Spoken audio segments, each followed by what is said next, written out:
ధనురాశి వారికి పరాభవనామ సంవత్సరంలో ఆదాయం 14, వ్యయం 11, రాజ్యపూజ్యం 5, అవమానం 6.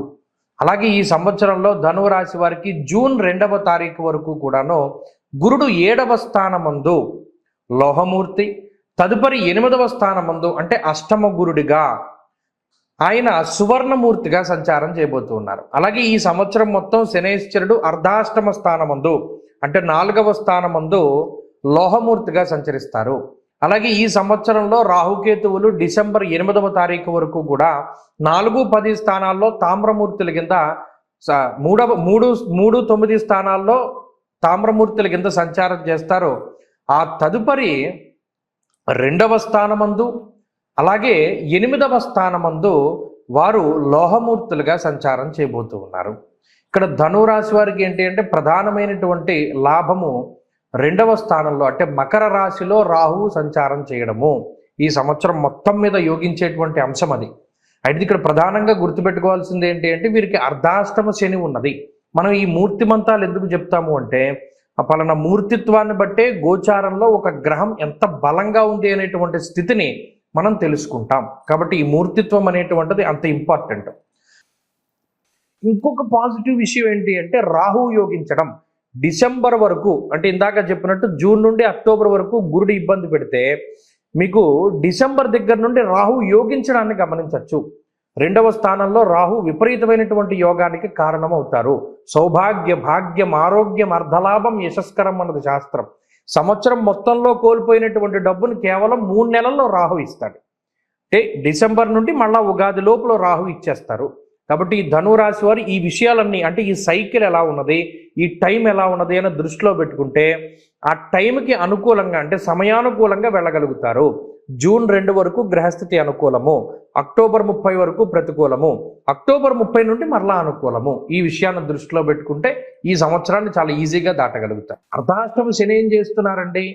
వాతశూలం, మనక్లేశం, భయం, స్వస్థాన హానికృత్ అన్నారు.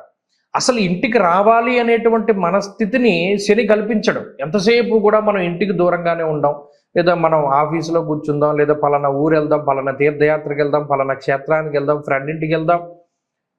రాత్రి చాలా లేటుగా వస్తాడు ఇంటికి, పొద్దున్నే గమ్మున వెళ్ళిపోతారు. అంటే ఇంట్లో ఉండడానికి ఇబ్బంది, అంటే ఇంట్లో ఉండడానికి మనసు అంగీకరించదు.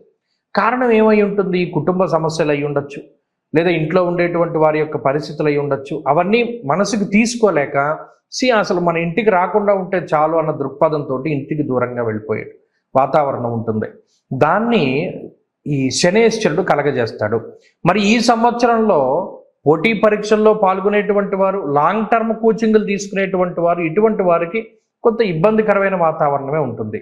ఇంకొక ముఖ్యమైన విషయం ఏంటంటే ఇదంతా నాణానికి ఒకవైపు. గోచారం జాతకంలో దశాంతర దశలు బాగున్నాయి అనుకోండి, ధనురాశి వారికి అసలు ఈ గోచార పరిస్థితులు కనబడవు. ఇవన్నీ కూడా పాజిటివ్గా ఉంటాయి. కారణం ఏంటి అంటే జాతకంలో మంచి దశ నడుస్తోంది అంటే ఈ గోచారాన్ని అది ఓవర్కమ్ చేసేస్తుంది. అలాగే ఈ ధనురాశి వారికి ఈ సంవత్సరం మొత్తం మీద పరిశీలన చేస్తే గురుబలం అనేటువంటిది వచ్చినది గత సంవత్సరం. కానీ మరలా గురుడు అతిచారంలోనూ వక్రంలోనూ ముందుకి వెనక్కి వెళ్ళడం వల్ల సరైనటువంటి బలం రాల. అలాగే ఆయనకు వచ్చినటువంటి మూర్తిత్వం కూడా లోహమూర్తి అవ్వడం వల్ల పూర్తి స్థాయిలో ఫలితం రాల. మరి ఈసారి చూడండి, చాలామంది నన్ను అడుగుతారు, ఏమంటే ధనురాశి వాళ్ళకి మంచి ఉంటే మంచి జరగట్లేదు, చెడు ఉంటే 100% జరిగిపోతుందండి, ఏంటంటే మా మీద ఈ కక్ష అని అడుగుతూ ఉంటారు. మీరు ప్రధానంగా గుర్తుపెట్టుకోండి, అష్టమ గురుడు అర్ధాష్టమ శని.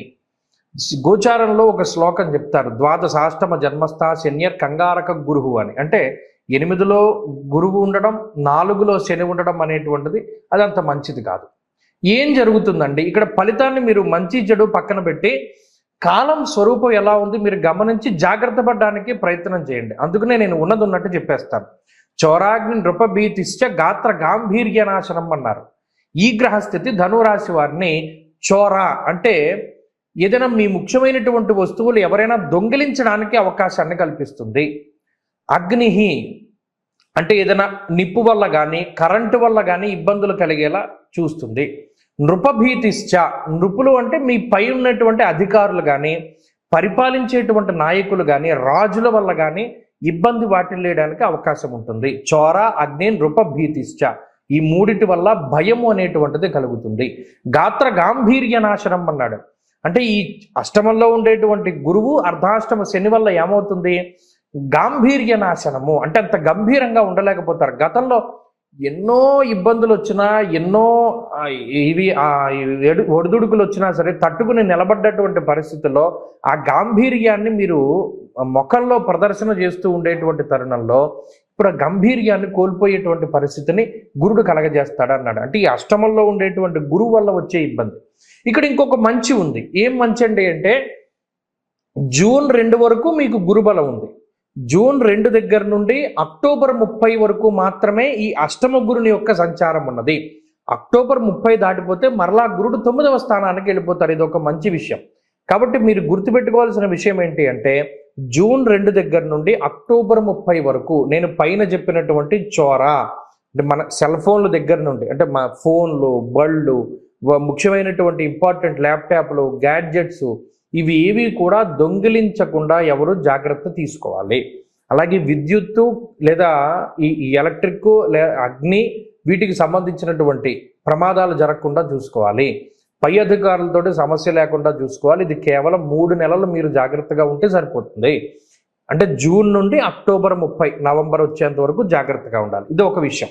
ప్రత్యేకించి రెమెడీల విషయంలో జపాలు చాలా మంచివి. వీలుంటే ఈ సంవత్సరం ప్రారంభంలోనే గోచార పరంగా శనేశ్వరుడికి జపము, అలాగే జూన్ నెలలో గురుడికి జపము. జపం అంటే చాలా మంది బీజాక్షరాలు చదువుతున్నారు. అలా కాకుండా మూలమంత్ర జపం చేయించుకుని, అంటే గురుడికి 16,000, శనికి 19,000 జపం చేయించుకుని తత్సంబంధమైనటువంటి ధాన్యాన్ని, వస్తువుల్ని, వీటన్నిటినీ కూడా దానం చేస్తూ ఉండడము.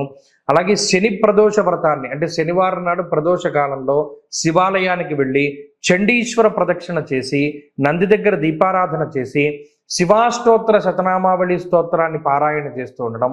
అలాగే శనివారం కుదరకపోతే సోమవారం ప్రదోష కాలంలో శివాలయంలో దీపం పెట్టడం లాంటివి చేయడం ద్వారా ఈ రాశి వారికి మంచి జరుగుతుంది. ఇంకా ఏంటి అంటే ప్రతిరోజు కూడా రుద్ర కవచాన్ని పారాయణ చేస్తే కూడా చాలా మంచిది.